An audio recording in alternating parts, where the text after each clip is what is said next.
Hello, bonjour, and pensez. I'm Paula Simons, and this is Alberta Unbound.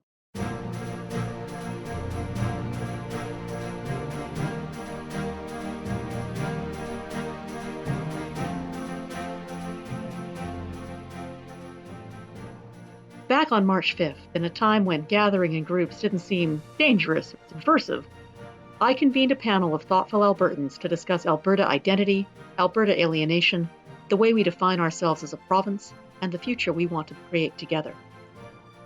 As an independent senator who represents Alberta and the Western region in the Senate of Canada, these were questions I'd been wrestling with myself.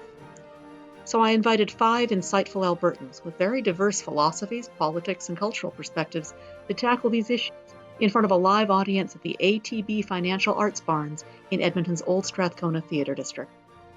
Over the course of this 5-episode podcast, you'll hear our discussion about what it means to be an Albertan in 2020.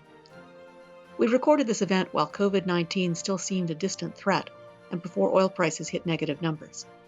And I was worried at first that releasing it now might seem out of tune with these times.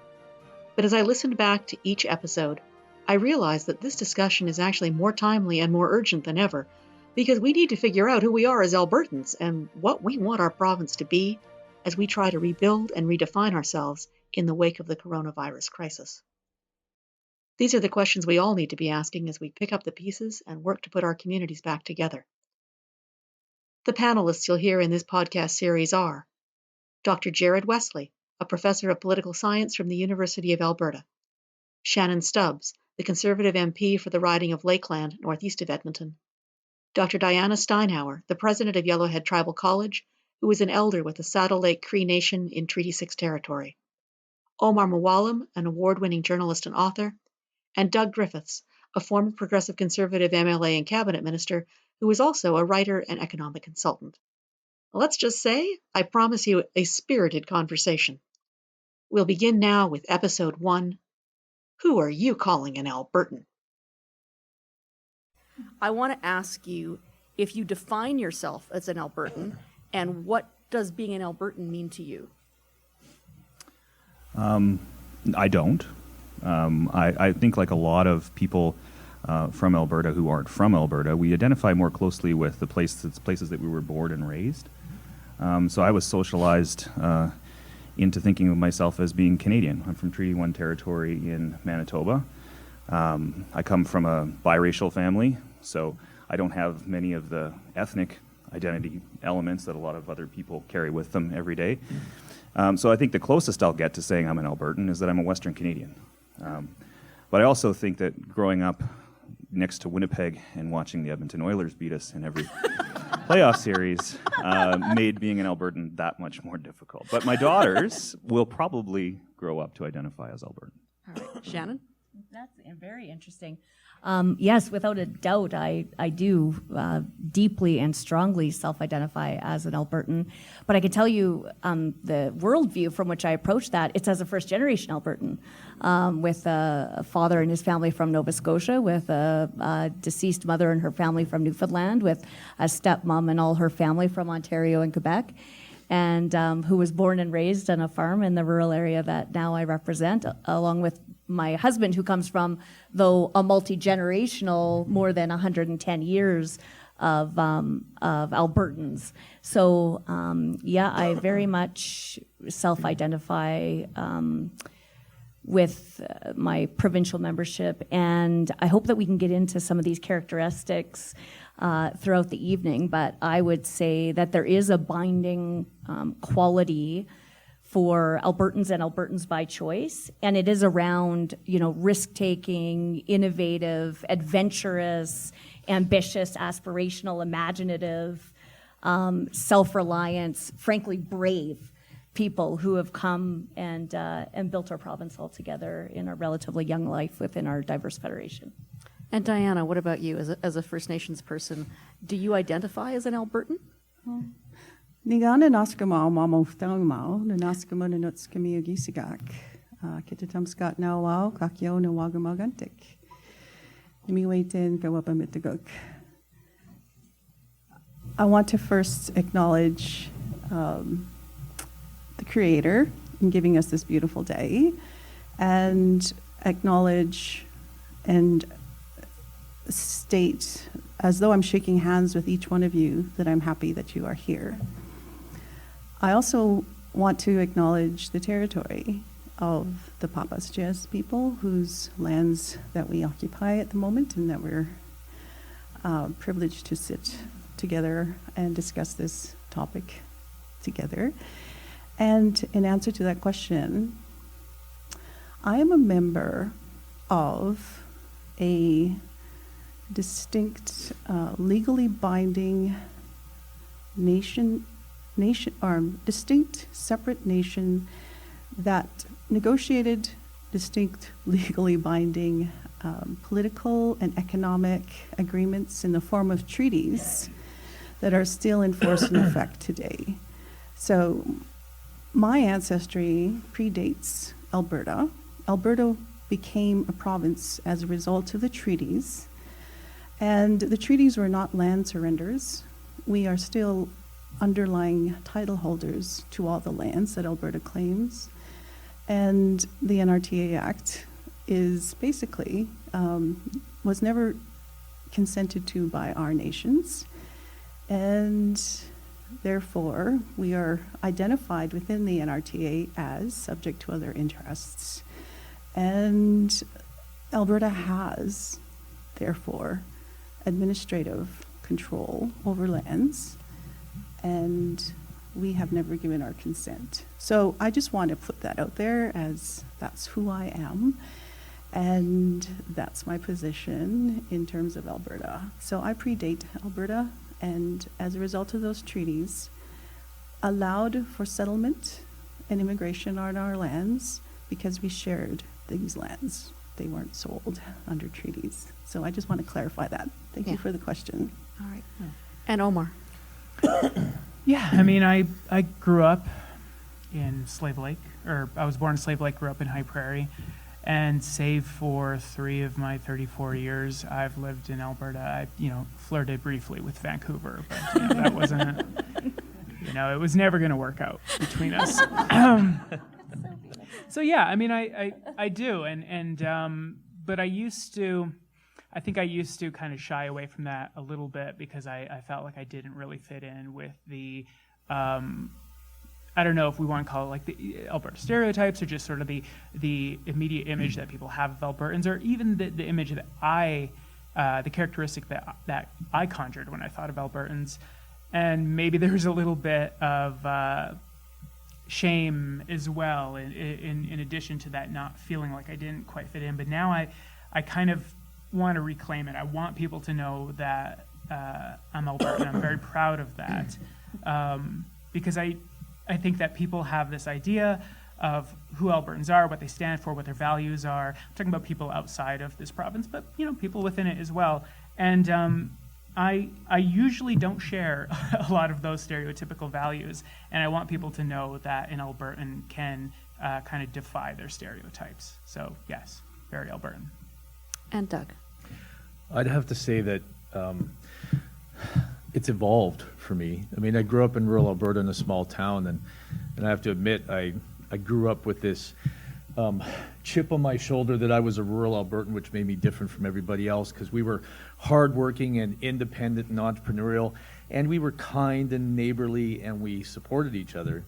But leaving rural Alberta and experiencing the rest of Alberta and the rest of the country and then the rest of the world, there's nothing that made us different than anybody else. And so I'd say I met hardworking, kind, entrepreneurial people everywhere I've been. And since I focus on community building everywhere I've been in North America and Europe and Asia, I mean, everybody's like that. And I've found that I identify less and less as Alberta's distinct or different, and I've found more identity in common around the globe. And so I guess I'm still an Albertan, but I would say I'm a Canadian first. All right. So Alberta exceptionalism is Is not the But I case. think that's true. I mean, when I wrote to apply to be a senator, you have to write an essay about why you would make a good senator. And so I wrote an essay in which I said, because I liked this line and I keep recycling it, I am an Albertan down to the marrow of my beefy, beefy bones. And I thought that is a great line. I'm not quite sure what that means, but it got me my Senate seat, and so, but I think there is always that tension because we are proud Albertans, but I think for each of us that means a different thing, and I think sometimes the Alberta exceptionalism, you do think, well, are we that unique? Have we cornered the market on a particular kind of Albertan virtue?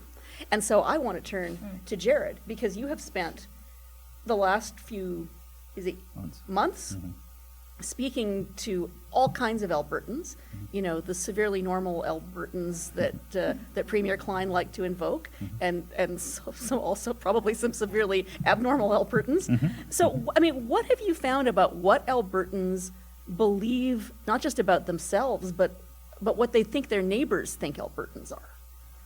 Right. So, I'll skip to the punchline, and I'll tell you how I got there. Okay. What we found is that most Albertans share a common sense of what an average Albertan is, but only a small fraction of Albertans actually see themselves in that image. And I think this speaks to what you were talking about, Omar. So we've been spending the last 4 months speaking with over now, what are we up to, 1,200 Albertans, studying their public opinion through a survey of 800 of them. But I think the more innovative piece was that you were talking about earlier is our focus groups, which we've done with over 400 Albertans in 8 different communities across the province. And the best way for me to explain this research is to actually guide you through the first activity. So we usually provide Sharpies and paper, but you can do this in your mind. So if you feel so inclined, please feel free to close your eyes. It works better if you do. Okay, folks at home can do this too. I'm going to give you a simple instruction. In your mind's eye, I want you to draw me an Albertan. Okay, now don't fight the tendency to rewrite what the first image that popped into your head was. Okay, I want you to go back to the first image that popped into your head. Now that Albertan could be standing next to something, standing in front of something, behind something, could be doing something. We did this in Saskatchewan too, and one person drew a man standing beside a tree and a hill, and I said, "What's with the tree and the hill?" He said, "It's the only tree and hill in Saskatchewan." But anyway, now that Albertan could be wearing something, holding something. Okay, so I want you to just emblazon that image in your mind. Okay, now I want you to name that Albertan. Give that Albertan a name. Okay? And I want you just to think for a brief second about their backstory, where they come from, what they do they have family, and so on. Now, we've done this exercise with 400 Albertans. What do you think we see in those images? How many people drew a cowboy? Or a rancher of some kind? A farmer? An oil field worker? Okay. Better question, how many people drew somebody who wasn't male? A fraction, right? How many drew somebody who wasn't white? A fraction, right? And what we found through follow-up interviews with folks that raised their hand with those last few questions is that they were conscious in doing so. That the first image for most of them that popped into their mind was that stereotypical Albertan. So we used that image then to guide them through a series of activities. We asked them, I didn't care about their personal opinions in these focus groups. I told people that. I don't care what your personal opinion is. I want you to tell me what Stan thinks. I want you to tell me what Joe thinks. Incidentally, most of the names started with J. I named mine Jerry, so. Right? Yeah. How many people did somebody with a J that starts with a J? Joe, John, Jacob, Jingleheimer, Schmidt, or something like that. Has to do with biblical. Actually, a lot of J names are biblical. So you can delve into these pictures alone would tell us a lot, but we did more. We said now, pick which one is the quintessential Albertan among the 8 people that were around the table, and it was usually Joe, Stan, and so on. We asked them, how much power do you think Joe has in Alberta society? They said a lot. How much does politics revolve around Joe? They said almost always. Is this how Albertans see themselves? as a community, like the most quintessential Albertan. This is how Albertans see the quintessential Albertan. What about people from outside the community? This is how they see them. So there was consensus on what it meant to be the quintessential Albertan. Yet I looked around that table, and very few people looked like that. We then asked them to go through a series of activities reacting to things like political cartoons. Would Joe find this funny? What would Joe think about this particular news story or this particular policy initiative? And we came to understand that there is a lot of consensus as to what are the clear boundaries of political correctness and social acceptability in Alberta. That's the political culture that we found. And there's a consensus around that, as there is in most communities. A political culture is not what everybody agrees with in terms of their personal opinion, but it is still very powerful. It tells us things like we should not go out on a limb and propose a PST. Why? Because Joe would never go for that, right? Or we should not change saying happy holidays, or saying happy holidays instead of Merry Christmas, because Joe wouldn't go with that.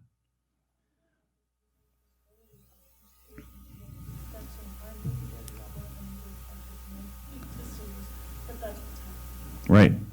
But interestingly, I'll close on this, Paula, because I know we want to move on, but the average Albertan, Joe, does see a role for government in a lot of things. Joe does see a role for them in healthcare and in seniors' care. And we probed things about Joe's attitudes towards persons with disabilities, other marginalized groups, including the LGBTQ community. Joe actually is pretty laissez-faire when it comes to that kind of stuff. He's not socially conservative in that way. And we can talk about how that is actually what we see when we see public opinion surveys that show that Albertans aren't any more right-wing than the rest of Canada. I'd say, no, they just don't prioritize those people's issues, those communities' issues. So anyway, that's what we've learned so far. That's after 4 months worth of research. So I wanted to get your reactions to that. Maybe, Omar, I'll start with you, because I'm going to pop around here. I mean, I'm surprised by my own lack of imagination in that experiment, because my parents are Lebanese immigrants. My extended family has been living and settling in Treaty 6 and Treaty 8 in southern Saskatchewan since as early as 1910. So, I know that that's not true. Riley, I named him Riley, was the first guy that popped in my head. And he was, pretty much Joe, less religious than the Joe Joe's not that religious. you... he's totally fine with happy holidays, Riley, anyway.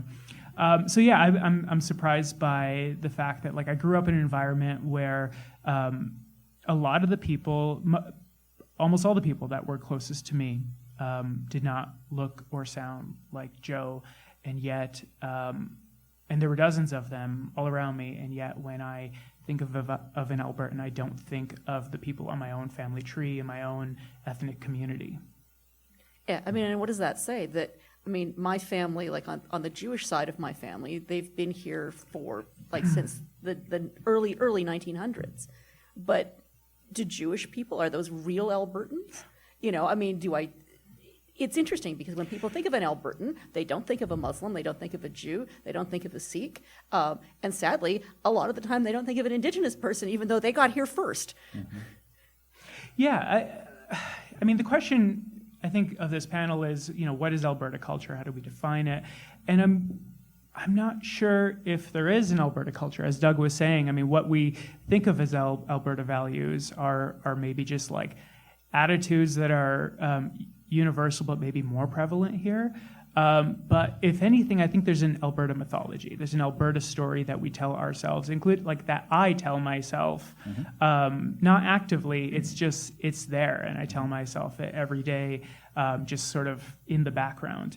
And I think that's something that is really easy for politicians to pander to. I think that's something that it's easy for corporations to pander to.